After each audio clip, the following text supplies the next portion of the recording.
అనారోగ్యం, ఉద్యోగం, వ్యాపారం అప్పులతో బాధపడుతున్నారా? వెంటనే జేకేఆర్ గురువు గారికి కాల్ చేసి ఈ వెబినార్ లో జాయిన్ అవ్వండి.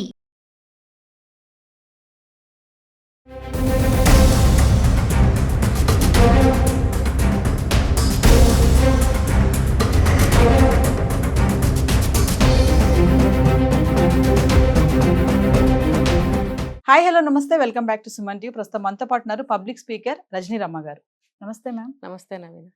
మ్యామ్, ప్రజెంట్ జనరేషన్ ఎలా తయారైపోయారంటే భయం, సిగ్గు ఇవేమీ లేవు, వదిలేస్తున్నారు. ఏం చేస్తున్నారో వాళ్ళకి తెలియటం లేదనమాట. రీసెంట్గా హర్యానాలో జరిగిన ఇన్సిడెంట్ చూసుకుంటే మరి లవర్ని కలవడానికి ప్రీడ్ చేసింది సాహసమే అనుకోవాలి, అడ్డంగా దొరికిపోయాడు. అసలు సూట్ కేస్ అనేది మనం బట్టలు పెట్టుకోవడానికో దేనికో వాడతాం. రీసెంట్గా క్రైమ్ కూడా చూసాం, చంపేసి దాంట్లో పెట్టడం, ప్యాక్ చేయడం. మరి ఇది కొత్తగా విచిత్రంగా ఉంది. దీని సాహసం అనుకోవాలా, మరి వాడు తెలియక చేశాడు అనుకోవాలా, ఫన్నీ అనుకోవాలా, అర్థం కావట్లేదు. కానీ సూట్ కేసులో పెట్టి అమ్మాయిని కలవడానికి అబ్బాయి హాస్టల్కి తీసుకెళ్లే క్రమంలో దొరికిపోయాడు. ఏంటి అసలు యూత్ ఎలా తయారవుతుంది? దీన్ని ఫన్నీగా చెప్పాలా, మరి వాళ్ళకి సీరియస్ గా తీసుకోవాలా అంటే ఒక్కసారి దీని గురించి మాట్లాడు. అజ్ఞానం, అజ్ఞానం. పిల్లి కళ్ళు మూసుకుని పాలు తాగుతూ నన్ను ఎవరు చూడట్లేదు అనుకుందంట. అలాగా వీళ్ళు ఇది మనలాగా చూసేవాళ్ళ జనానికి ఎంత తెలివి తక్కువతనంగా మనకు అనిపిస్తుందో ఆ అబ్బాయికి అంత తెలివిగా అనిపించింది. మరి అంతే కదా, తన కళ్ళు మూసుకుని పాలు తాగుతున్నట్టే ఉంది ఇది. అంటే నేను చాలా ఇంటెలిజెంట్ గా తీసుకెళ్తున్నాను, ఎవరు కనిపెట్టలేరు, నేను హాస్టల్ కదా, నేను ఏదో లగేజ్ తీసుకెళ్తున్నాను అనుకుంటారని. అయితే అంత పెద్ద సూట్ కేసులో లగేజ్ ఎవరు తీసుకెళ్ళట్లేదేమో ఒకవేళ. వీళ్ళు కూడా ఇప్పుడు ప్రతి ఒక్క డిపార్ట్మెంట్కి ఎంతో ట్రైనింగ్ ఉంటుంది బిఫోర్ ఆ జాబ్లో జాయిన్ అయ్యే ముందు. ఇప్పుడు సెక్యూరిటీ అక్కడ ఉంటారండి. ఇప్పుడు ఎక్కడ చూసుకున్నా సెక్యూరిటీ టైట్ అయింది ప్రతి చోట కూడా, చాలా మందిని పెట్టుకుంటున్నారు. అలాంటప్పుడు వాళ్ళు కూడా 1000 కళ్ళతో ఉంటారు. ఒక మన చీరలో వెళ్ళి చక్కగా పెద్దవాళ్ళం వెళ్ళి మన లోపలికి వెళ్ళాలంటే కూడా ఆపుతున్నారు. అమ్మో ఎవరో ఎందులో ఏం మోసం ఉందో ప్రతి ఒక్కళ్ళని ఆపుతున్నారు. ఎటువంటి మనిషి అయినా మనం ఎటువంటి వెహికల్లో వెళ్ళినా సరే ఖచ్చితంగా అక్కడ ఎంట్రీ చేయాల్సిందే, అవతల వాళ్ళు యాక్సెప్ట్ చేస్తేనే మనం లోపలికి పంపిస్తున్నారే. మరి ఒక కాలేజ్ హాస్టల్ అన్నప్పుడు ఎంత టైట్గా ఉంటుంది సెక్యూరిటీ. అసలే ఈ రోజుల్లో ఎన్నో జరుగుతున్నాయి హాస్టల్స్లో, అమ్మాయిలకైనా అబ్బాయిలకైనా. మరి అలాంటప్పుడు వాళ్ళు చాలా చూస్తారు. ఏంటి వీళ్ళకి అనుమానం వచ్చి చూస్తే అందులో అమ్మాయి. అసలు వీళ్ళకి ఏం చదువుతున్నాడో తెలియదు. పోనీ ఒక 20 సంవత్సరాలు అనుకుందాం, వాడికి అమ్మాయి కావాల్సి వచ్చింది. మళ్ళీ వాడు అనకూడదు, వీడు అనకూడదు, ఇంకా బూతులు తిట్టాలి ఇలాంటి వాళ్ళని. మరి వాడు వీడు అంటే ఏంటి తప్పు? వీళ్ళు చేసే వేధవ పనులు, దరిద్ర పనులు, నీచమైన పనులు, అసలు పరువు పోయే పనులు ఎలా ఉంటున్నాయి చూడండి. ఇప్పుడు ఇంత చిన్న వయసులోనే వీళ్ళకి 20, 22 అంటే ఇంక పెద్ద వయసు అని చెప్పుకోవాలి. 13కి 14కే తయారవుతున్నారుగా ప్రబుద్ధులు. మరి ఆ బుద్ధులు ఎక్కడి నుంచి వస్తున్నాయి వీళ్ళకి? ఇదేనండి, బయట అన్నీ తెలిసిపోతున్నాయి, సోషల్ మీడియా అన్నీ అందుబాటులో ఉంటున్నాయి, అన్నీ తెలిసిపోతున్నాయి, అన్నీ కావాలనిపిస్తుంది. ఇంకా ఎందుకు కావాలనిపిస్తుంది? డబ్బు. చేతి నిండా డబ్బు. అంటే వాళ్ళు సంపాదించకపోవచ్చు, పేరెంట్స్ ఇస్తారుగా. హాస్టల్లో చదువుతున్నారు అని అంటే బోల్డ్ డబ్బులు ఇస్తారు. ఎలా? అక్కడ ఒక 10,000 ఫీజు కట్టాలి అని అంటే వీళ్ళకి ఒక 50,000 పంపిస్తారు. మరి ఆ డబ్బంతా వీళ్ళకే కదా. అమ్మ మా పిల్లలకి ఎటువంటి ఇబ్బంది రాకూడదు అని చెప్పి బోల్డ్ డబ్బులు ఇస్తారు. ఒకవేళ వాళ్ళు అంత ఇవ్వలేని ఫ్యామిలీ అయినా సరే ఎలాగోలా తీసుకొచ్చి ఆ పిల్లలకి ఇవ్వటం జరుగుతుంది. చూస్తున్నాం ఇప్పుడు ఇలాంటివన్నీ. ఆ డబ్బు ఎక్కువ ఉండటం వల్ల, అవసరాలు పెరిగిపోవటం వల్ల, అది అవకాశాలు ఎక్కువగా ఉండటం వల్ల ఇలాంటి ఏదో పనులు చేస్తున్నారు. మరి ఆ అమ్మాయికైనా బుద్ధి ఉండక్కర్లేదని. ఒక బాయ్స్ హాస్టల్కి వెళ్తున్నాను నేను, మరి అక్కడ నేను ఒక్కదాన్ని అమ్మాయిని ఉంటాను. ఒకవేళ నువ్వు సూట్ కేసులో సేఫ్గా రూమ్లోకి వెళ్ళిపోతావు, వెళ్ళిపోయింది అక్కడ ఎవరో చూడరా. అక్కడికి వెళ్ళాక ఏంటి పరిస్థితి? వెళ్ళాక పరిస్థితి ఏంటి? నువ్వు రూమ్లోకి వెళ్తావు, అమ్మాయిని తీసుకెళ్తావు, పక్క రూమ్లో వాళ్ళు చూడొచ్చు, రూమ్మేటే చూడొచ్చు. అక్కడ ఎలా నువ్వు మేనేజ్ చేద్దామని తీసుకెళ్ళావు అమ్మాయిని? అక్కడైనా బయటపడతారు కదా. ఈ అమ్మాయికి కూడా ఉండాలిగా జ్ఞానం. నా పరువు పోతుంది, తెలిస్తే మా పేరెంట్స్ పరువు పోతుంది, మరి చితక్కొడతారు ఇంటికి వెళ్తే అని తెలియాలి కదా. మరి చితక్కొట్టాలి, ఇంటికి తీసుకెళ్ళి అమ్మాయిని చితక్కొట్టి మూల కూర్చోబెట్టాలి. మరి తల్లిదండ్రులు కూడా అంత స్వేచ్ఛగా వదలబట్టే ఈ పిల్లలు ఇలా చేస్తున్నారండి. ఇప్పుడు అమ్మాయిలు ఏమని అడుగుతున్నారు తెలుసా? అమ్మాయి అబ్బాయి అని డిఫరెన్షియేట్ చేయొద్దు. మరి ప్రెగ్నెన్సీ వస్తే అమ్మాయికే వస్తుంది కదండి.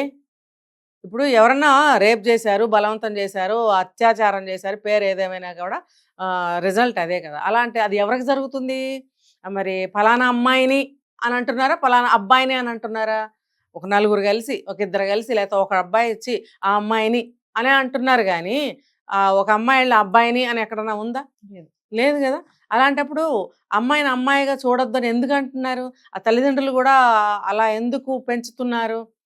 నువ్వు సమానంగా ఎక్కడ పెంచాలో అక్కడ పెంచు.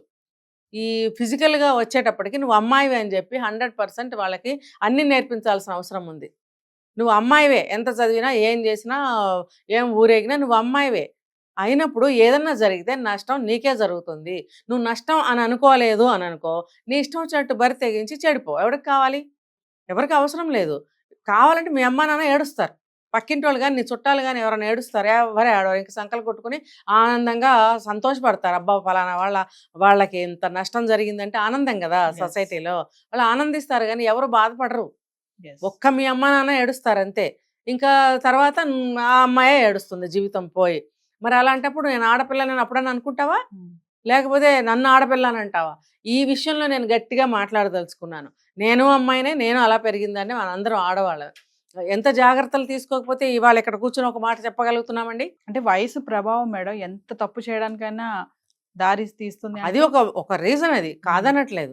అయితే మాత్రం దానికి ఒక సమయము, ఒక వయస్సు ఉంటుంది. దానికి ఒక ఏమంటారంటే గుర్తింపు ఏంటి? పెళ్లి చేస్తారు ఒక మంచి అబ్బాయిని చూసి. ఆ అబ్బాయితో నీకు ఎటువంటి విషయాలైనా చూసుకో.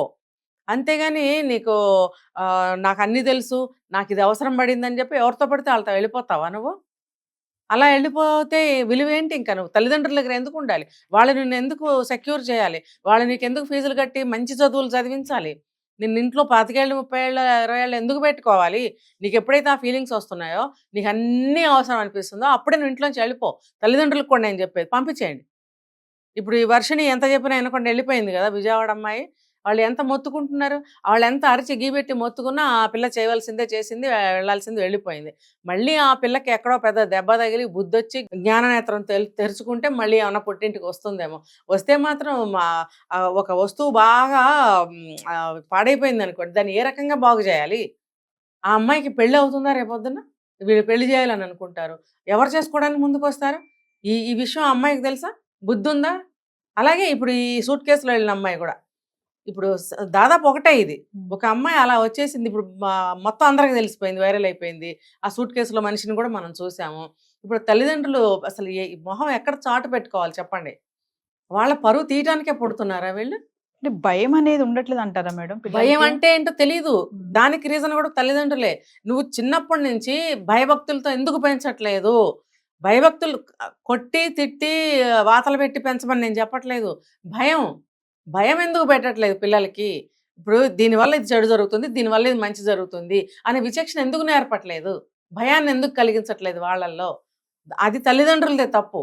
ఏంటంటే మా అమ్మాయి అందరిలాగా కాదు, మేము సమానంగా పెంచాం అమ్మాయిని అబ్బాయిని అంటే, ఇదిగోండి సమానంగా వెళ్ళింది. ఇప్పుడు తల్లిదండ్రులు కూడా ఈ రోజు నుంచి అమ్మాయిని అమ్మాయిలాగా పెంచండి, అబ్బాయిని అబ్బాయిలాగా పెంచండి. ఎందుకంటే మీ అమ్మాయికి ఏదైనా అయితే ఏదైనా ప్రెగ్నెన్సీ వచ్చినా లేకపోతే శీలం చెడిపోయినా నలుగురిలో అల్లరిపడినా మీ అమ్మాయి చెడ్డ పేరు మీకే వస్తుంది. అది అలా అంటున్నారేంటి మేడం? మరి అమ్మాయి అన్నిట్లో అబ్బాయి కంటే ముందుగా దూసుకుని వెళ్ళిపోతుంది రంగాల్లో అని అంటున్నారు కదా. వెళ్ళమనండి. మరి సమానంగా ఎలా పెంచమని? కొంచెం అమ్మాయి ఎక్కువే కదా. అలా కాదు, వెళ్ళమనండి. నేనేం చెప్తున్నాను, వెళ్ళమనండి.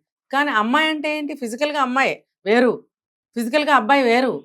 అలాంటప్పుడు అబ్బాయిని అబ్బాయిగా పెంచండి. ఎలా?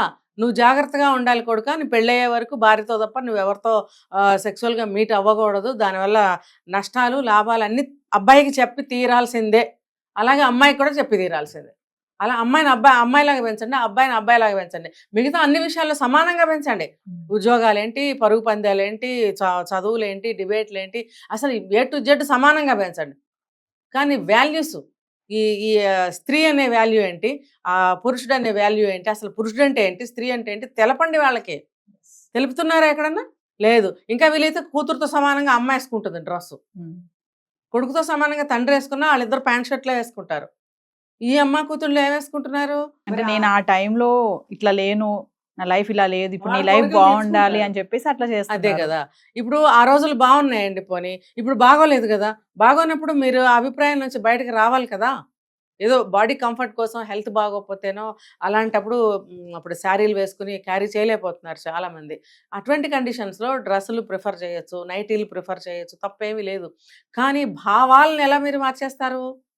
ఆ భావాలు మార్చడం వల్ల కదా ఆడపిల్లలందరూ ఇట్లా ఆగమైపోయారు.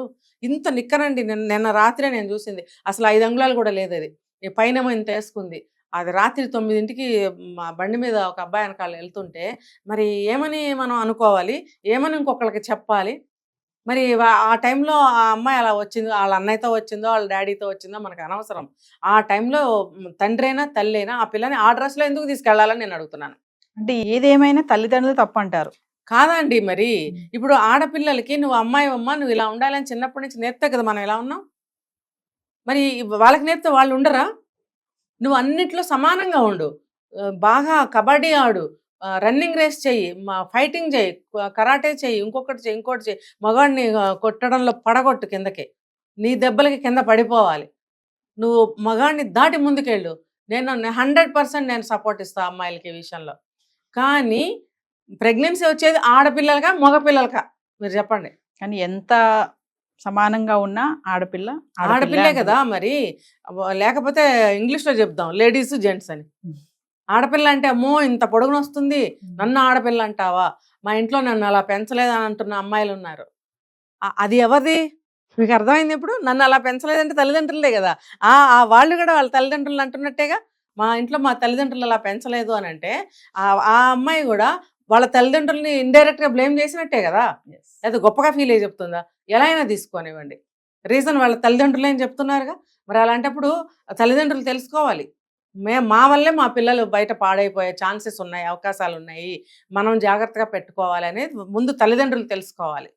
తెలుసుకుంటే అప్పుడు పిల్లల జీవితాలు బాగుంటాయి. అలా సూట్ కేసుల్లో ఉంటాయి కదా గంపలు, కోళ్ళ గంపలు అంటారు. ఆ కోళ్ళ గంపల్లో పెట్టి చండాలంగా అట్లా హాస్టల్స్‌కి వెళ్ళే దుస్థితిలో నుంచి బయటకి వస్తారు కనీసం. Thank you.